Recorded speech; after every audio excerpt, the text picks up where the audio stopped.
Peri engineering, arts and science, pharmacy, nursing மற்றும் physiotherapy கல்லூரிகள் சென்னை இந்தியாவில் சிறந்த உள்கட்டமைப்பு கொண்ட கல்லூரிகளில் ஒன்று. 100% வேலை வாய்ப்பினை உறுதி செய்யும் சாதனை. ஆயிரக்கணக்கான பிற கல்லூரி மாணவர்களுக்கும் வேலை தந்த பெருமை. பெரி, எங்கள் கண்களில் உங்கள் கனவுகள்.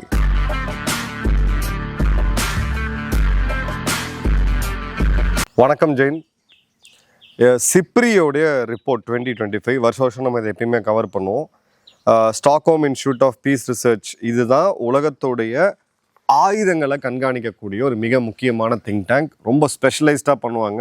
கிட்டத்தட்ட ஒரு 99% அக்யூரஸியில் இந்த டேட்டா அப்படின்றது இருக்கும். சிம்பிளாக சொல்லணும்னா யார் எவ்வளோ ஆயுதங்களாக வாங்கிக்கிட்டு இருக்காங்க, இதுதான் ரிப்போர்ட். உலகம் எதை நோக்கி போகுது.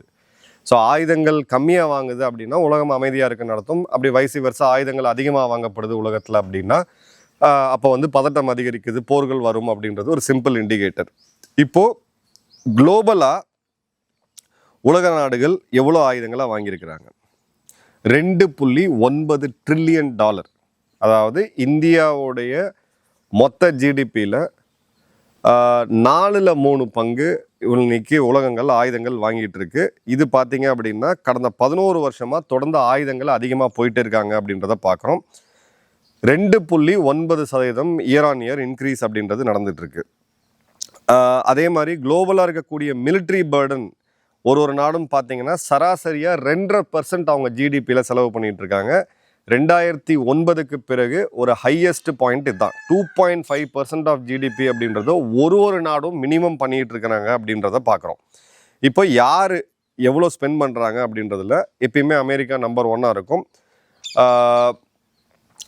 $954 பில்லியன். இது போன வருடத்தை விட எடுத்தீங்க அப்படின்னா 7.5% அதிகம். அமெரிக்கா உலகத்திலே மிகப்பெரிய பொருளாதாரம். தன்னுடைய ஜிடிபியில் 3.4%, அது கிட்டத்தட்ட $1 ட்ரில்லியன். இந்திய பொருளாதாரத்தில் 4/1 பங்கை அவங்க செலவு பண்ணிட்டு இருக்காங்க, இருக்கிறதுலேயே ஹையஸ்ட். அடுத்தது பார்த்தீங்கன்னா சைனா $336 பில்லியன். $1 பில்லியன் அப்படின்றது ரஃபா 9,500 கோடின்னு கணக்கு வச்சுங்க. இப்போ இந்த $336 பில்லியன் அப்படின்றது இயர் ஆன் இயர் இன்க்ரீஸ் பார்த்தோம் அப்படின்னா 7.4% சைனா இன்க்ரீஸ் பண்ணியிருக்காங்க. ஸோ கிளியர் கட்டாக இது ஒரு பெரிய தாக்கத்தை நம்ம பார்க்க முடியுது. அமெரிக்கா 7.5% கம்மியாக இருக்குது, சைனா 7.5% கிட்டத்தட்ட பார்த்தீங்கன்னா அதிகமாக இருக்குது. அடுத்தது பார்த்தீங்கன்னா Russia $190 billion, 5.9% increase. Germany $114 billion, 24% increase. So Germany ஐரோப்பா போகிற நோக்கி போகுது. இனி வரக்கூடிய காலம் ஐரோப்பாவுக்கு ரொம்ப டஃப்பாக இருக்குன்னு சொல்லியிருந்தேன். கிளியர் கட்டாக டேட்டாவில் வருது. $114 பில்லியன், 24% 2024 அதிகமாக ஜெர்மனி செலவு பண்ணியிருக்காங்க. அடுத்தது இந்தியா, நம்ம நாடு $92.1 பில்லியன். அதன் பிறகு UK $89 billion, Ukraine $85 billion, Saudi 85, France 68, ஜப்பானும் பார்த்தீங்கன்னா 10% அளவுக்கு ரைஸ் ஆயிருக்கு. ஸோ டாப் 5 நாடுகள் America, China, Russia, Germany, India, இந்த 5 நாடுகளுடைய பாதுகாப்பு டிஃபென்ஸ் ஸ்பெண்டிங் அப்படின்னு பார்த்தீங்கன்னா 58%.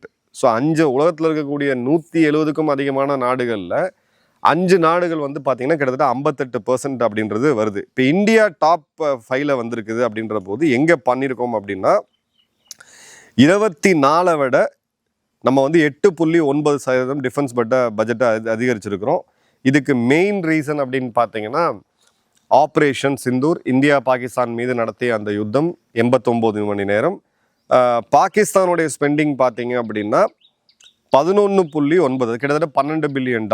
அவங்களும் பார்த்தீங்கன்னா ஒரு 11% நம்ம அதிகமாக ஸ்பெண்ட் பண்ணுறோம், பாகிஸ்தான் ஸ்பெண்ட் பண்ணுறாங்க. பட் பாகிஸ்தானையும் இந்தியாவையும் கம்பேர் பண்ணோம் அப்படின்னா நாம் கிட்டத்தட்ட 9 மடங்கு அதிகமாக பாதுகாப்பில் ஸ்பெண்ட் பண்ணிகிட்டு இருக்கோம். ஸோ மிலிட்ரி பவர் பாகிஸ்தானுக்கு நமக்கும் ஈக்குவலாக கேட்டிங்கன்னா கிடையாது.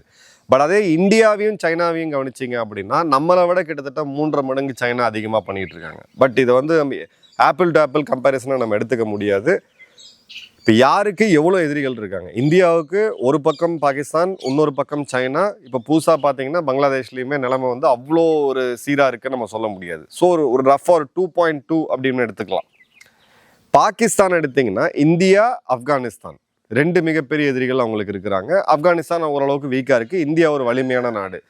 ஸோ பாகிஸ்தான் டிஃபென்ஸ் ஸ்பெண்டிங்கை கம்மி பண்ணுறதுக்கான வாய்ப்பு இல்லை. சைனாவை எடுத்தீங்க அப்படின்னா $336 பில்லியன், இந்தியா 91. ஸோ இந்த கேப் அப்படின்றது தென் சீன கடல் பகுதிகளில் அவங்க பல இடங்களை சொந்தம் கொண்டாடிட்டு வராங்க.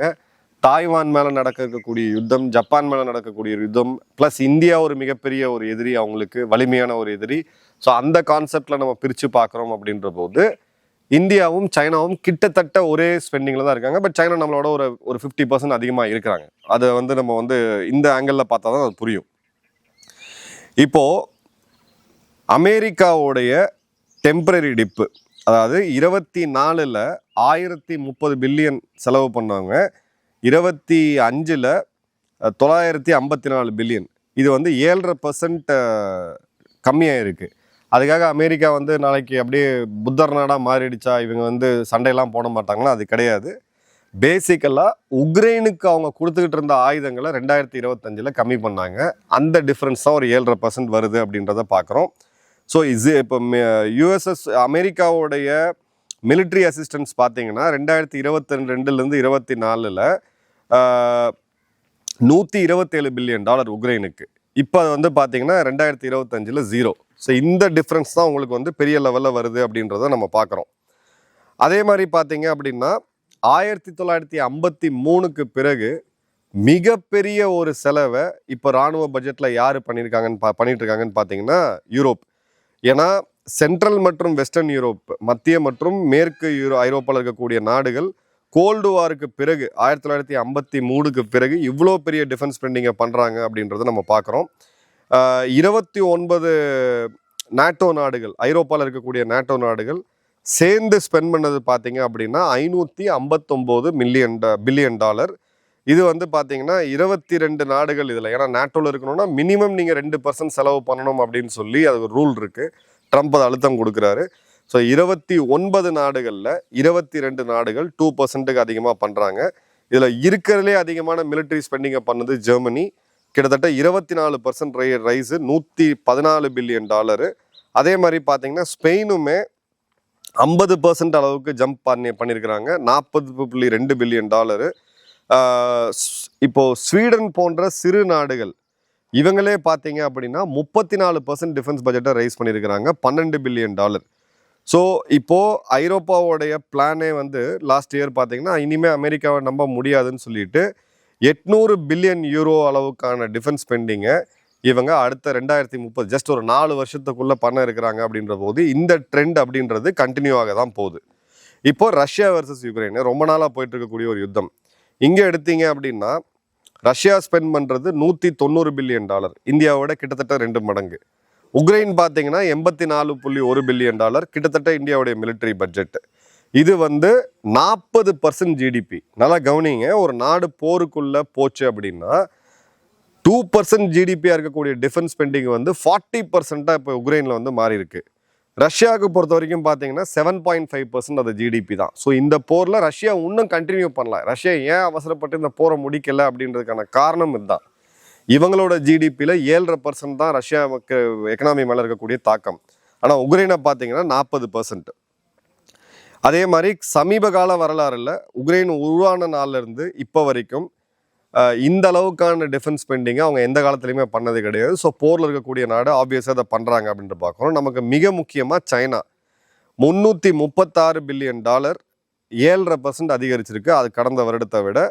இது பார்த்தீங்கன்னா 31 வருடம் தொடர்ந்து அவங்க இன்க்ரீஸ் பண்ணிகிட்டே வராங்க. ஏன்னா இப்போ த்ரெட்டு அதிகமாக, இல்லை உங்கள் ஆஸ்பிரேஷன் நீங்கள் இன்னும் சில நாடுகளை பிடிக்கணும் அப்படின்னா உங்களோட டிஃபென்ஸ் பட்ஜெட்டை அதிகரிக்கணும். ஸோ பொலிட்டிக்கலாக இந்த மாடர்னைசேஷனில் 31வது வருடமாக அவங்க டிஃபென்ஸ் பட்ஜெட் தொடர்ந்து உயர்ந்துட்டு இருக்கிறத நம்ம பார்க்குறோம். ஏன்னா அவங்களுடைய மோஸ்ட் ஆக்டிவ் ஸ்பேஸ் அப்படின்னு பார்த்தீங்கன்னா 1 தாய்வான், 2வது இந்தியா மற்றும் திபெத்தோடைய பார்டர். இந்த இடத்துல தான் அவங்க ஸ்பெண்டிங் மிக மிக அதிகமாக பண்ணுறாங்க. தாய்வான் 14% இன்க்ரீஸ் பண்ணியிருக்கிறாங்க, ஜப்பான் 10% அவங்க இன்க்ரீஸ் பண்ணியிருக்கிறாங்க. அதே மாதிரி பார்த்தீங்கன்னா பிலிப்பைன்ஸ், ஆஸ்திரேலியா, எல்லா நாடுகளுமே, சைனாவால் அச்சுறுத்தப்படக்கூடிய எல்லா நாடுகளுமே டிஃபென்ஸ் ஸ்பெண்டிங்கை இன்க்ரீஸ் பண்ணியிருக்காங்க அப்படின்றத பார்க்குறோம். இப்போ வளைகுடா நாடுகள் 2018ல் 25ல் $218 பில்லியன் அவங்க கலெக்டிவாக செலவு பண்ணியிருக்காங்க. அதில் சவுதி அரேபியா மட்டும் $83 பில்லியன். ஆனால் 1.5% ரைஸ் தான் அது. இப்போ இது ஃப்ளாட்டாக இருக்குது 2025. அடுத்த வருஷம் டேட்டா வரும்போது பார்த்தீங்கன்னா இந்த இடத்துல வளைகுடா நாடுகளும் மிகப்பெரிய ஸ்பெண்டிங்கை வந்து அவங்க பண்ணியாக வேண்டிய சூழ்நிலை அப்படின்றது இருக்குது.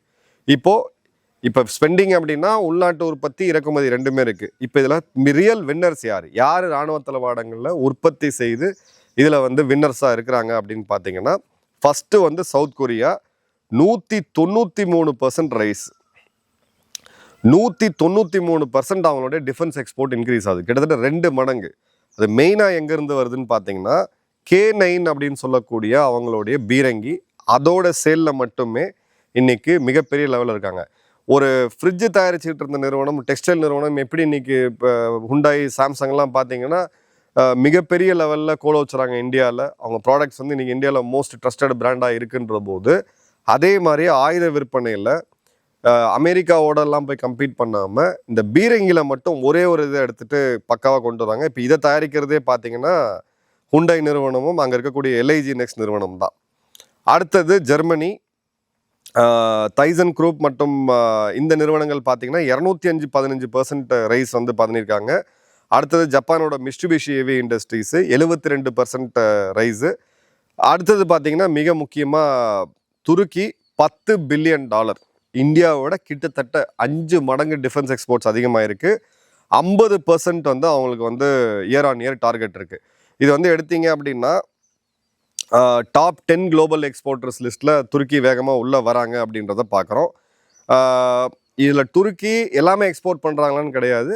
துருக்கியோடைய டொமஸ்டிக் நீட்ஸ் சுயசார்பில் துருக்கி கிட்டத்தட்ட 100%. ஸோ துருக்கிகிட்டேருந்து நம்ம நிறையா கற்றுக்க வேண்டியது இருக்குது. அவங்க நாட்டுக்கு தேவையான ஆயுதங்களை அவங்க நாடுகள்லேயே பண்ணுறாங்க அப்படின்றத பார்க்குறோம்.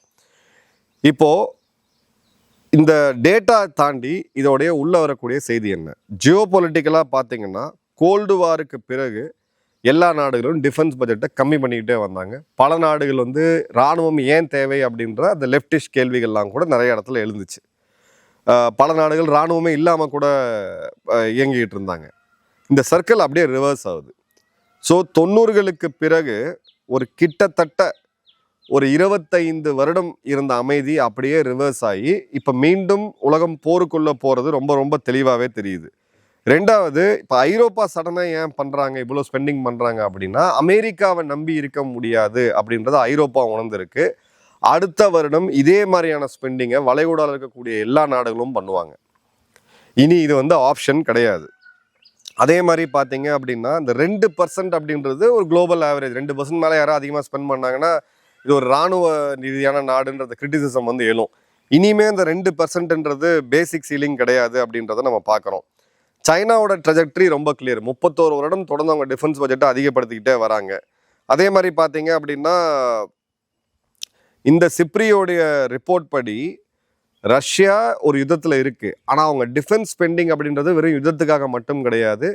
இதே வேகத்தில் ரஷ்யா செலவு பண்ணாங்கன்னா அடுத்த 3 வருடத்துக்கு உள்ள இன்னொரு நேட்டோ நாடை தாக்குவாங்க. ஆல் லைக்லி போலாண்டாக இருக்கலாம், இல்லை பெல்ஜியமாக இருக்கலாம். இந்த மாதிரி நாட்டை தாக்கிறதுக்கான வாய்ப்பு இருக்குது அப்படின்றதையும் அதிகமாக சொல்கிறாங்க. அப்போது இந்த டிஃபென்ஸ் இண்டஸ்ட்ரி அப்படின்றத ஏதோ பாதுகாப்பு இராணுவத்துக்கு மட்டும் அப்படின்னு இல்லாமல் இதை ஒரு எக்கனாமிக் பாலிசியாக, இதை நாட்டுக்கு ஒரு வருமானம் உருவாக்கக்கூடிய ஒரு இண்டஸ்ட்ரியாக மாற்றுறதுல 3 முன்னோடி நாடுகள். இந்த 3 நாடுகள்கிட்ட இந்தியா நிறைய கற்றுக்க வேண்டியது இருக்குது. ஃபஸ்ட்டு வந்து தென்கொரியா, 2வது துருக்கி, 3வது ஜெர்மனி. ஒரு கார் மேனுஃபேக்சர் பண்ணிகிட்டு இருக்கக்கூடிய, ஒரு வாஷிங் மிஷின் மேனுஃபேக்சர் பண்ணிகிட்டு இருக்கக்கூடிய ஒரு தனியார் நிறுவனம் இன்றைக்கி பீரங்கியை மேனுஃபேக்சர் பண்ணி 200% க்ரோத்தை ப்ரொடியூஸ் பண்ணுறாங்க அப்படின்ற போது நம்ம நிறையா கேள்விகளில் வந்து நாம கேட்டுக்க வேண்டியது இருக்குது. நம்ம நிறுவனங்கள் ஏதோ பாதுகாப்பு துறையினாவே ஏதோ ஒரு இதுன்றத மாதிரி ஒதுங்கி போகாமல் அந்த இன்வெஸ்ட்மெண்ட்ஸை கொண்டு வரோம் அப்படின்றத நம்ம பார்க்கணும். இப்போ இந்த இடத்துல இந்தியா இன்னைக்கு 5வது மிகப்பெரிய டிஃபென்ஸ் ஸ்பெண்டர். ஆனால் நமக்கும் சைனாக்கும் உள்ள கேப் அப்படின்றது கொஞ்சம் அதிகமாக தான் இருக்குது. அதே மாதிரி பார்த்தீங்கன்னா ஐரோப்பா 1953க்கு பிறகு மீண்டும் அவங்க கிளியர் கட்டாக இது பண்ண ஆரம்பிக்கிறாங்க. அது மாதிரி நிறைய இடத்துல போகிறாங்க. யூஎஸ் வந்து கம்மியாக செலவு பண்ணுது, கண்டிப்பாக கிடையாது. இந்த டிஃப்ரென்ஸ் 7.5% கம்மியானதுக்கு காரணம் உக்ரைனுக்கு அவங்க ஆயுதங்கள் கொடுக்கறது நிறுத்தினது. அதே மாதிரி பார்த்தீங்க அப்படின்னா ரஷ்யாவும் உக்ரைனும் 2 நிறுவனங்களுமே இருக்கிறதுலே அதிகமான டிஃபென்ஸ் ஸ்பெண்டிங்கை பண்ணிகிட்டு இருக்காங்க அப்படின்றத பார்க்குறோம். இப்போ தென்கொரியாவுடைய ஹுன்வா அப்படின்ற ஒரு டிஃபென்ஸ் நிறுவனத்துடைய பங்கு அது பார்த்தீங்கன்னா 193% உயர்ந்திருக்கு. ஜெர்மனியோடைய ரெயின் மெட்டல் பார்த்தீங்கன்னா 154% உயர்ந்திருக்குது. ஸோ இது வந்து கிளியர் கட்டாக ஒரு கோல்டு வார் எராக்குள்ளே நம்ம மீண்டும் போகிறோம். அந்த பனிப்போர் அப்படின்றது நம்ம உணராமையே இப்போ தெளிவாக ஆரம்பிச்சிருக்கு.